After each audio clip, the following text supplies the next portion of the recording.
Welcome to The Force Always. This is a bit of a late entry by a couple days to part 3, episode 3 of AHSOKA on Disney Plus. It's a live action series of AHSOKA and her adventures shortly after Return of the Jedi. That's episode 6, just in case you didn't know. Straight off the bat, 7 out of 10. This particular episode was enjoyable enough. It still really is just pushing to get a 7 for my liking.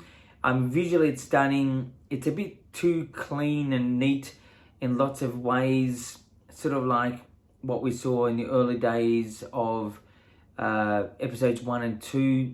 I just think it needs to be a bit more sort of tattered, used, abused. The show is still looking a bit cosplay, but that's the type of characters we've got here. There was a lot of beats repeated in this episode from a particular classic movie episode, which is A New Hope, which is the original Star Wars. Lots of words and sort of actions in the sort of spaceship fight. It was sort of enjoyable. It was a bit too close to the market sometimes. It was still look, I'm a person that accepts all types of storylines with Star Wars, whether you do fan service or not. I like it. I don't dislike it. But for hardcore Star Wars fans that just want originality, this is something that's going to eat at you a little. 7 out of 10 is pretty much it. It's a short episode, half an hour. I thought the ending of this episode was that was sort of a bit forced to be a little bit dramatic. There was no really cliffhanger. Yet again, I think it needs cliffhangers. Each episode needs some sort of reason to be excited to watch the next week. At the moment, they're sort of ending it subtly.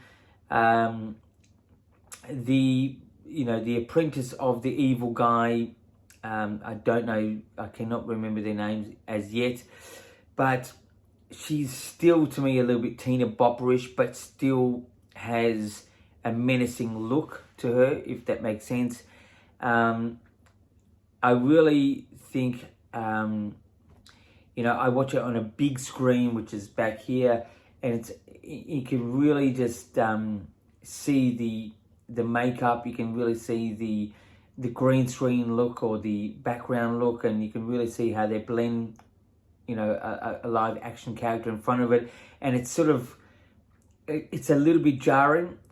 The design, the idea of it being a bit too clean and neat and futuristic the futuristic part is good, but it just needs that used future sort of feel. I think that's a real sell point and just makes the episode more enjoyable. It comes off a little bit Star Trek, but 7 out of 10 for this particular episode, part 3, episode 3. It's called Time to Fly. There will be another episode next week. That will be number 4, and that's, I think, the halfway point to this particular series, which is a bit devastating because it's as critical as I can be a little. I still enjoy Star Wars, and I'd hate to see it go, but anyway, it has to go sometime. Anyway, that is pretty much the episode. Very short, sweet, and a little bit late. I do apologize. Had some unusual things happening. And yet again, Michael, my Werribee South man, he just loves this show and loves to ask many questions. He's a very inquisitive young man. He loves documentaries and he loves listening to all types of information, including The Force Always. Yeah.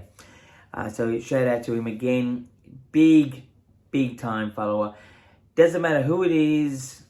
I still love The Force Always. But anyway, until next time, my friends, as I say, keep rocking.